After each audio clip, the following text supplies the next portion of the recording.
phone, well, you don't have to buy anything. They said, but can I? Okay, like I need to buy some kitchen stuff, all right? So like they're just excited to buy, all right? And they just like you get to the house and they're like into the knives, like, oh, this has a full thing. Wow, these are what are these rivets made out of? These are really nice. Oh, I cut some honey. Hold on. Can we get some food? Get some food out. They start cutting stuff up, and you just sit there and go, sale. Okay, right? Like no problem. Okay. Do you want to see a lot of people like that? Yeah. Do you want me to tell you how? I can tell you in one sentence how to find a lot of those people. See a lot of those people. That's the way it works, okay? If you want to see a lot of people who buy all the time, then you're going to have to see the people who don't buy, okay? By the way, the reps who have the most sales in our company are also the reps who have the most no sales. It's just how it works, but you don't see all the no sales. Like there's a rep right now who's at $35,000 for the last 2 weeks, okay? And he's going to stand on stage, or she's going to stand on stage and go, yeah, I was number one, blah, blah, blah. And no one's going to go, I wonder how many no sales they had. That's not even going to enter their mind, okay? All you're going to say is, wow, you see Tristan, no, it was $2,500 last week. Do you go, I wonder how many no sales Tristan had? Does that ever enter your brain? Okay? No, all right? So nobody cares about the no's. Nobody thinks about it. They only see the sales. They only see the success. So understand that Tristan had more no sales than everybody else, but nobody pays attention to that, okay? All they pay attention is success. So understand that if you want to see a lot of buyers, you got to see a lot of non-buyers. However, the last 60% is what advanced training is about. And these are the people who are affected by you. You affect those people. They're called the fence sitters. And these people need to be what's called persuaded. They need to be persuaded to go either one way or the other. Right? And I want to explain the difference between what's called persuasion and manipulation. Okay? Persuasion is when you persuade somebody to do something, you get them to do something because it's in their best interest. All right? You ever have a friend who like breaks up with someone and they just mope around for like, it's over. I don't want to see it. It's like, there's other fish in the sea. I don't want any other fish. Okay? It's like they were perfect. All right?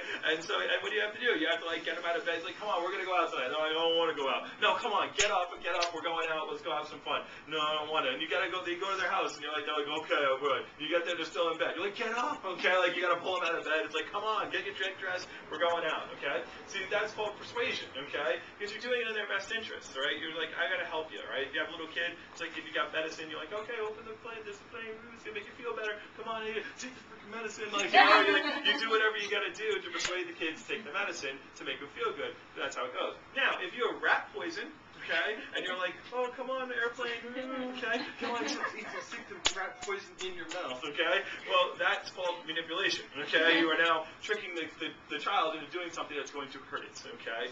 And so here's the point: you can never manipulate someone to buying Cutco. Ever. It's impossible. Okay? If you sell them, if they buy a homemaker plus 8, like you can't sell a homemaker plus 8 to somebody for $9.45 or $9.99 or whatever the price is going up to, because the price goes up. Because the price goes up in a month, which I'm excited about. But you cannot sell somebody a homemaker set and go, yeah, I got him. Tricked him.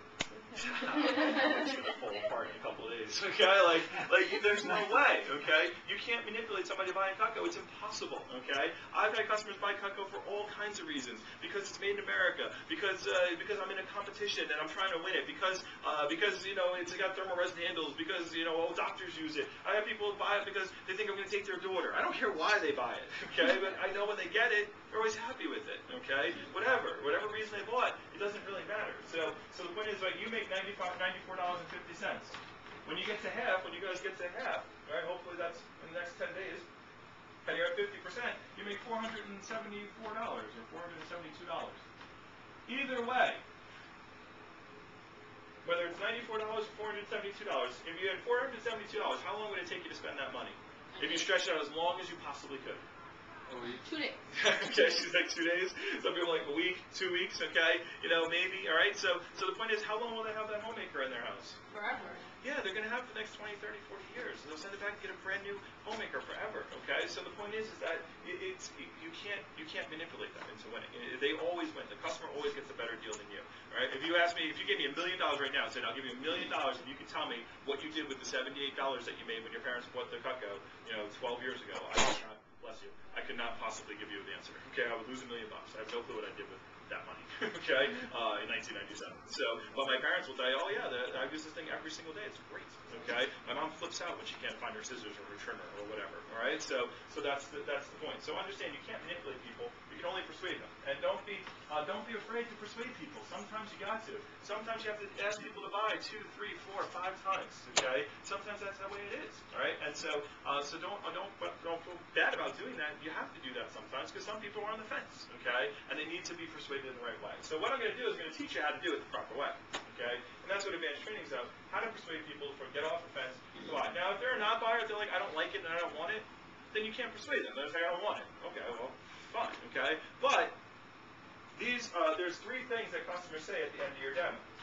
All right? They say one of these 3 things. You get to the end, you go, Mr. Jones, Mr. Jones, I wouldn't be doing my job if I didn't ask. Would like to get the homemaker and get your kitchen tools or shears for free? And they say one of these 3 things. You either say yes, and yeses are good. They say no, and no's are okay. Or they give you what's called an objection. Okay?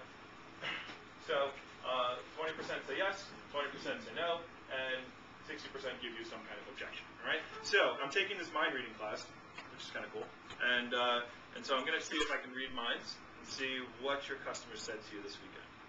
Let's see how I can do. When you ask them, would you like to buy the homemaker?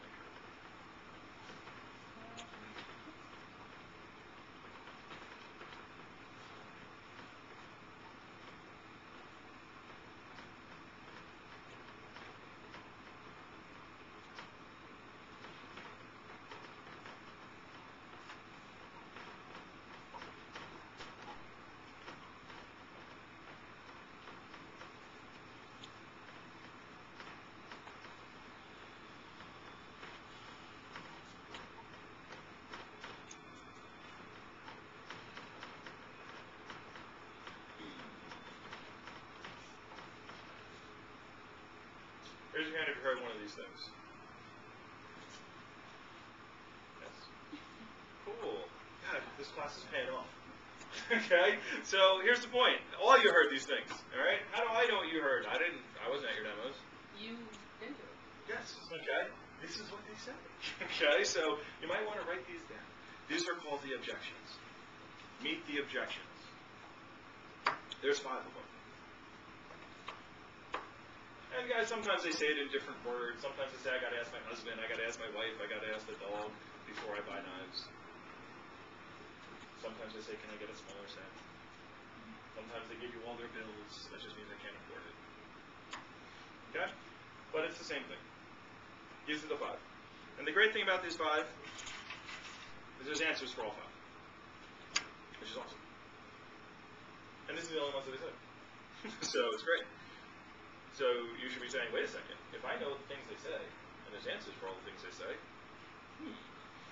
I might be able to do well here. Because this is it. Okay? Everybody just raise their hand. These are the ones I heard. It's because this is what they all said. Alright? And there's answers to all 5. And by the way, the great thing is customers don't get better at saying these 5. It's not like they have meetings every week. Hey, Mia's getting good at the camcorder objection. Let's stop saying that. Okay, they just keep saying it, all right? They don't have a meeting. They don't get better. They've just been saying the same thing for the last 12 years, and before me, they said it, for 50 years, all right? So they all say the same thing, and once you get good at handling the 5 objections, you sell on a Cutco, okay? Because all an objection is, and what I want you to do is write down the definition of an objection. Definition of an objection is a request for more information. Request for more info. Request for more information. That's all an objection is. Because really, if you think about it, what are these people saying? They're saying, I'd like to buy the knives, but I can't afford it. Okay? Right? Is that what they're saying? Okay? I like to buy the knives, but they're so expensive. Why do they cost so much? Okay? I really like to buy the knives, but I want to think about it. Can you call me back? Not right now. I like to buy the knives, but my knives are okay.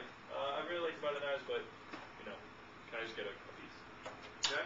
So here's the point. Here's how you know if they're giving you an objection or if they're a not buyer. Okay? If you would give them